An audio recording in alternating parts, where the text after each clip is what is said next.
ರಾಯರಿಗೆ ನಮ್ಮ ಕಷ್ಟಗಳನ್ನು ಹೇಳೋದ್ರ ಬದಲು ಕಷ್ಟಗಳಿಗೆ ಹೇಳಬೇಕು ರಾಯರು ನಮ್ಮ ಬಳಿಯಲ್ಲಿ ಇದ್ದಾರೆ ಅಂತ. ಯಾಕಂದರೆ ನಮ್ಮ ರಾಯರು ಅಷ್ಟೊಂದು ಪವಾಡ ಪುರುಷರು. ಹಲೋ ಎಲ್ರಿಗೂ ನಮಸ್ಕಾರ. ನಾನು ಕವಿತಾ. ಮತ್ತೊಮ್ಮೆ ಕವಿಚೇತನ್ ಬ್ಲಾಗ್ಸ್ಗೆ ನಿಮ್ಮೆಲ್ರಿಗೂ ಪ್ರೀತಿಯಿಂದ ಸ್ವಾಗತ. ನಾವಿವತ್ತು ಮಂತ್ರಾಲಯಕ್ಕೆ ಹೋಗ್ತಿದ್ದೀವಿ. ನಮ್ಮ ಜೊತೆ ನೀವು ಕೂಡ ಮಂತ್ರಾಲಯಕ್ಕೆ ಬಂದು ರಾಯರ ದರ್ಶನ ಪಡ್ಕೊಳ್ಳಿ. ನಾವಿಷ್ಟೇ ಬಾರಿ ಮಂತ್ರಾಲಯಕ್ಕೆ ಹೋಗಬೇಕು, ರಾಯರ ದರ್ಶನ ಮಾಡಬೇಕು ಅಂದರೂ ಅದು ಎಷ್ಟೋ ಸರಿ ಆಗೋದೇ ಇಲ್ಲ. ರಾಯರೇ ನಮ್ಮನ್ನು ನೋಡಬೇಕು, ದರ್ಶನ ಕೊಡಬೇಕು ಅಂದರೆ ಖಂಡಿತ ಅದು ಆಗೇ ಆಗತ್ತೆ. ಸೊ ನಮಗೂ ಈ ಸಾರಿ ರಾಯರು ಕರೆಸ್ಕೊಂಡು ದರ್ಶನ ಕೊಡ್ತಿದ್ದಾರೆ. ಪ್ರತಿ ಸಾರಿ ಮಂತ್ರಾಲಯಕ್ಕೆ ಹೋಗೋದು ವಿಶೇಷನೇ, ಆದರೆ ಈ ಬಾರಿ ಇನ್ನೊಂದು ಸ್ವಲ್ಪ ಜಾಸ್ತಿ ವಿಶೇಷ ಇದೆ. ಯಾಕಂದರೆ ಈ ಸರಿ ಚೇತುಗೆ ಮತ್ತು ಮೋಕ್ಷುಗೆ ಮುಡಿ ಕೊಡ್ಸೋಣ ಅಂತ ರಾಯರ ಸನ್ನಿಧಿಗೆ ಹೋಗ್ತಾ ಇದ್ದೀವಿ.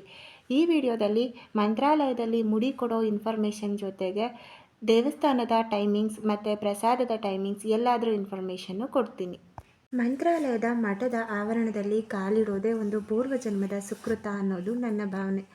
ಈಗ ಹೇಳ್ತಾ ನಾವು ಮಂತ್ರಾಲಯಕ್ಕೆ ಬಂದಿದ್ದಾಯಿತು. ಈಗ ಟೈಮ್ ಬಂದು 1 ಆಗಿದೆ. ಮಂತ್ರಾಲಯದಲ್ಲಿ ಮಠ ಓಪನ್ ಆಗೋದು ಬೆಳಗ್ಗೆ 6 ಗಂಟೆಯಿಂದ ಮಧ್ಯಾಹ್ನ 2 ಗಂಟೆವರೆಗೂ, ಮತ್ತು ಸಂಜೆ 4 ಗಂಟೆಯಿಂದ ರಾತ್ರಿ 8-8:30ವರೆಗೂ ದೇವಸ್ಥಾನ ತೆಗೆದೇ ಇರುತ್ತೆ. ದರ್ಶನ ಮಾಡಿಕೊಂಡು ಮಧ್ಯಾಹ್ನ ಮಠದಲ್ಲೇ ಅನ್ನಪ್ರಸಾದ ಊಟ ಮಾಡಿಕೊಂಡು ಸ್ವಲ್ಪ ಹೊತ್ತು ರೆಸ್ಟ್ ಮಾಡಿ ಮತ್ತೆ ಸಂಜೆ ರಾಯರ ದರ್ಶನಕ್ಕೆ ಅಂತ ಬಂದ್ವಿ. ಸಂಜೆ ಪ್ರತಿದಿನ 7 ಗಂಟೆಗೆ ರಾಯರ ಉತ್ಸವಗಳು ನಡೆಯುತ್ತೆ. ನೋಡೋಕ್ಕಂತೂ 2 ಕಣ್ಣು ಸಾಲಲ್ಲ. ಸೊ ಈಗ ನೀವೇನು ನೋಡ್ತಾ ಇದ್ದೀರಾ, ಇದು ರಾಯರ ಮಠದಲ್ಲಿ ನಡೀತಿರೋ ಅಂತಹ ಉತ್ಸವ.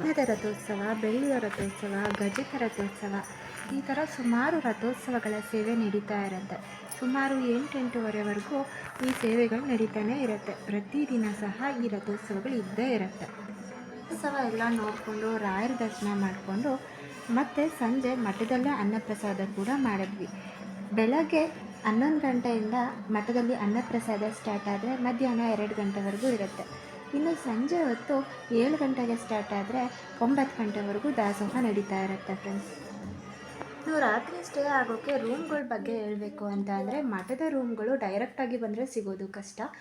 ಪ್ರೀ ಬುಕ್ಕಿಂಗ್ ಮಾಡ್ಕೊಂಡು ಬರಬೇಕು ಅಂತ ಅಂದರೆ SRS ಮಠ ಅನ್ನೋ ಆ್ಯಪಿಂದ ನಾವು ಮೊದಲೇ 1 ಮಂತ್ ಮುಂಚೆನೇ ರೂಮ್ನ ಬುಕ್ ಮಾಡಬೇಕಾಗತ್ತೆ. ಇಲ್ಲ ಅಂದರೆ ಡೈರೆಕ್ಟಾಗಿ ಬಂದಾಗ ಪ್ರೈವೇಟ್ ರೂಮ್ಗಳು ತುಂಬಾ ಸಿಗುತ್ತೆ, ಬಟ್ ಚಾರ್ಜಸ್ ಎಲ್ಲ ಜಾಸ್ತಿ ಇರುತ್ತೆ. ನಾವು ಬಂದಾಗ ಜನ ಕಡಿಮೆ ಇರೋದ್ರಿಂದ ನಮಗೆ ದೇವಸ್ಥಾನದ ರೂಮೇ ಸಿಕ್ತು. ದೇವಸ್ಥಾನದ ರೂಮು ಒಂದು ದಿನಕ್ಕೆ ನಮಗೆ 600 ರೂಪೀಸ್ ಚಾರ್ಜ್ ಮಾಡಿದ್ರು. ರೂಮ್ ಹೇಳಬೇಕು ಅಂದರೆ ತುಂಬಾ ಚೆನ್ನಾಗಿತ್ತು. ಅಟ್ಯಾಚ್ಡ್ ವಾಶ್ರೂಮ್ ಇತ್ತು.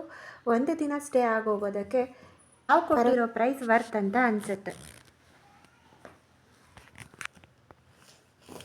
ಪ್ರತಿ ಸಾರಿ ಮಂತ್ರಾಲಯಕ್ಕೆ ಬಂದಾಗ ರಾಯರ ಆವರಣದಲ್ಲೇ ಮಲಗಿ ನಿದ್ದೆ ಮಾಡಬೇಕು ಅನ್ನೋದು ತುಂಬ ದಿನದ ಆಸೆ ಆಗಿತ್ತು. ಈ ಸಾರಿ ಆ ಆಸೆನ ಫುಲ್ಫಿಲ್ ಮಾಡ್ಕೋತಾ ಇದ್ದೀವಿ. ರಾಯರ ಮಡಲಲ್ಲಿ ನೆಮ್ಮದಿಯಾಗಿ ಮಲಗ್ತಾ ಇದ್ದೀವಿ. ಮತ್ತೆ ಬೆಳಗ್ಗೆ ಸಿಗ್ತೀನಿ. ಆದಾಗ ಅರ್ಲಿ ಮಾರ್ನಿಂಗ್ 3 ಆಗಿತ್ತು.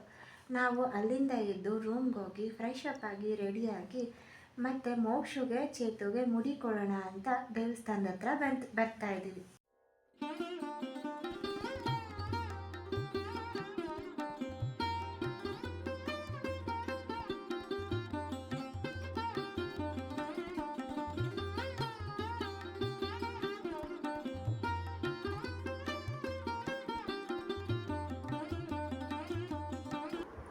ಇನ್ನು ಮುಡಿ ಕೊಡೋದ್ರ ಬಗ್ಗೆ ಇನ್ಫಾರ್ಮೇಷನ್ ಹೇಳಬೇಕು ಅಂತ ಅಂದರೆ, ಮಠದ ಪಕ್ಕದಲ್ಲೇ ನದಿಗೆ ಹೋಗೋ ದಾರಿಲಿ ಮುಡಿ ಕೊಡೋ ಬಿಲ್ಡಿಂಗ್ ಕಾಣಿಸುತ್ತೆ.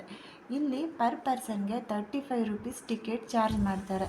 ಚೇತುಗೆ 35 ರೂಪೀಸ್, ಮೋಕ್ಷಗೆ 35 ರೂಪೀಸ್ ಕೊಟ್ಟು ನಾವು ಟಿಕೆಟ್ನ ತಗೊಂಡ್ವಿ. ಮತ್ತು ಮುಡಿ ಕೊಡೋರಿಗೆ 100 ರೂಪೀಸ್ ಪೇ ಮಾಡಬೇಕಾಗತ್ತೆ. ಯಥಾಶಕ್ತಿ ಯಥಾಭಕ್ತಿ, ಹೆಚ್ಚಿನ ಹಣ ಕೂಡ ನಾವು ಪೇ ಮಾಡ್ಬೋದು. ತುಂಬ ಜನ ಪುಟ್ಟ ಮಕ್ಕಳಿಗೆಲ್ಲ ಮುಡಿ ಕೊಡಿಸ್ತಾಯಿದ್ರು. ನೋಡೋದಕ್ಕೆ ತುಂಬಾ ಖುಷಿ ಆಗ್ತಾಯಿತ್ತು. ಇನ್ನು ಮುಡಿ ಎಲ್ಲ ಕೊಡಿಸಿದ್ಮೇಲೆ ಸ್ನಾನಕ್ಕೆ ಅಂತ ನದಿ ಹತ್ರ ಹೋದ್ವಿ. ನದಿಲಂತೂ ನೀರೇ ಇರಲಿಲ್ಲ. ತುಂಬ ದೂರ ನೀರು ಹರಿತಿತ್ತು. ಚೇತು ಮತ್ತು ಮೋಕ್ಷು ಅಲ್ಲೋಗಿ ಸ್ನಾನ ಮಾಡ್ಕೊಂಬಂದರು. ನದಿ ತೀರ ಅಂತೂ ನೀಟಾಗಿ ಇಟ್ಕೊಂಡಿಲ್ಲ. ಪರಿಸರನ ಸ್ವಚ್ಛವಾಗಿ ಇಟ್ಕೊಳ್ಳೋದು ಪ್ರತಿಯೊಬ್ಬರ ಕರ್ತವ್ಯ. ಎಲ್ಲರೂ ರಾಯರನ್ನು ತಮ್ಮ ತಂದೆ ತಾಯಿ ಬಂಧು ಬಳಗ, ಎಷ್ಟೋ ಜನ ಹೆಣ್ಮಕ್ಳು ರಾಯರ ಮನೆನ ತನ್ನ ತವ್ರ ಮನೆ ಅಂತಲೇ ಭಾವಿಸಿರ್ತಾರೆ. ಅಂಥದ್ರಲ್ಲಿ ಮಠದ ಸುತ್ತಮುತ್ತಲಿನ ಪರಿಸರನ ಸ್ವಚ್ಛವಾಗಿ ಇಟ್ಕೊಳ್ಳೋದು ಕೂಡ ನಮ್ಮೆಲ್ಲರ ಕರ್ತವ್ಯ ಆಗಿರುತ್ತೆ ಅನ್ನೋದು ನನ್ನ ಅಭಿಪ್ರಾಯ. ಈಗ ನಾವು ರಾಯರ ದರ್ಶನ ಮಾಡೋಣ ಅಂತ ಬಂದ್ವಿ. ದರ್ಶನ ಅಂತೂ ತುಂಬಾ ಚೆನ್ನಾಗಾಯಿತು. ಪ್ರತಿ ಸಾರಿ ಬೃಂದಾವನದ ಮುಂದೆ ನಿಲ್ಲೋದು ಕೂಡ ಪೂರ್ವಜನ್ಮದ ಸುಕೃತ. ನನಗಂತೂ ತುಂಬಾ ಖುಷಿ ಆಯಿತು ಫ್ರೆಂಡ್ಸ್. ದರ್ಶನ ಮಾಡಿಕೊಂಡು ಮಂತ್ರಾಕ್ಷತೆ ಕೂಡ ಪಡ್ಕೊಂಡು ಪರಿಮಳ ಪ್ರಸಾದ ಪ್ಯಾಕ್ ಮಾಡೋಣ ಅಂತ ನಾವು ಹೊರಟ್ವಿ. ಆಗಲೇ ಟೈಮ್ 10 ಆಗಿದ್ದರಿಂದ ಪರಿಮಳ ಪ್ರಸಾದ ಪ್ಯಾಕಿಂಗ್ ಕೂಡ ಓಪನ್ ಇತ್ತು. ನಾವು ಒಂದು 10 ಮಿನಿಟ್ಸ್ ಅಥವಾ 15 ಮಿನಿಟ್ಸ್ ಪ್ಯಾಕ್ ಮಾಡಿದ್ವಿ. ಪರಿಮಳ ಪ್ರಸಾದ ಪ್ಯಾಕಿಂಗ್ ಕೂಡ ಕ್ಲೋಸ್ ಆಯಿತು. ಅಲ್ಲಿಂದ 11 ಅನ್ನಪ್ರಸಾದಕ್ಕೆ ಹೋದ್ವಿ. ಅಲ್ಲಿ ಅನ್ನಪ್ರಸಾದ ಮಾಡಿಕೊಂಡು ನಾವು ಬಿಚ್ಚಾಲೆ ಪಂಚಮುಖಿಗೆ ದರ್ಶನ ಮಾಡೋಣ ಅಂತ ಹೊರಟ್ವಿ ಫ್ರೆಂಡ್ಸ್.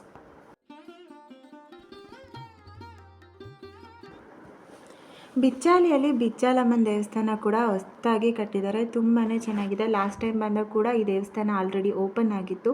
ನೀವು ಕೂಡ ಬಂದರೆ ಮಿಸ್ ಮಾಡಬೇಡಿ. ಹೀಗೆ ನಾವು ನೋಡ್ತಾ ಇದ್ದೀವಿ, ಇದು ರಾಯರ ಏಕಶಿಲಾ ಬೃಂದಾವನ. ಇದು ಬಿಚ್ಚಾಲೆಯಲ್ಲಿದೆ.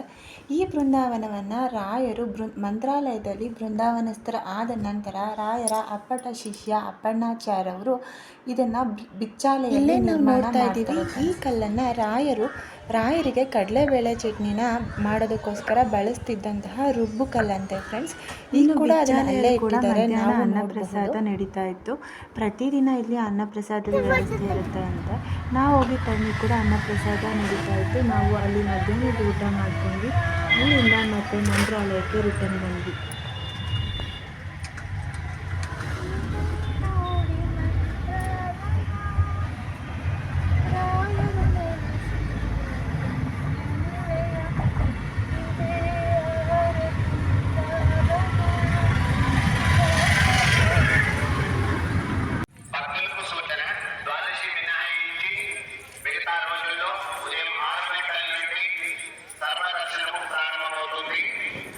ಇದೇನು ನೋಡ್ತಾ ಇದ್ದೀರಾ, ಇದು ಮಂತ್ರಾಲಯದಲ್ಲಿ ನಮ್ಮ 3ನೇ ದಿನ. ಬೆಳಗ್ಗೆ ಬೇಗ ಎದ್ದು ರಾಯರ ದರ್ಶನ ಮಾಡೋಣ ಅಂತ ಬಂದಿದ್ದೀವಿ. ರಾಯರ ದರ್ಶನ ಅಂತೂ ತುಂಬಾ ಚೆನ್ನಾಗಾಯಿತು. ತುಂಬ ರಶ್ ಇತ್ತು, ಆದರೂ ದರ್ಶನ ನೋಡಿ ಮನಸ್ಸು ತುಂಬಿ ಬಂತು. ಈಗ ಊರಿಗೆ ಹೊರಡೋ ಟೈಮ್. ನೀವೆಲ್ಲರೂ ಇಲ್ಲಿವರೆಗೂ ವಿಡಿಯೋ ನೋಡಿ ತುಂಬ ಖುಷಿಪಟ್ಟಿದ್ದೀರಾ ಅಂತ ಅಂದ್ಕೋತೀನಿ. ಮತ್ತೆ ಮುಂದಿನ ವಿಡಿಯೋದಲ್ಲಿ ಸಿಗ್ತೀನಿ. ಅಲ್ಲಿವರೆಗೂ ನಮಸ್ಕಾರ.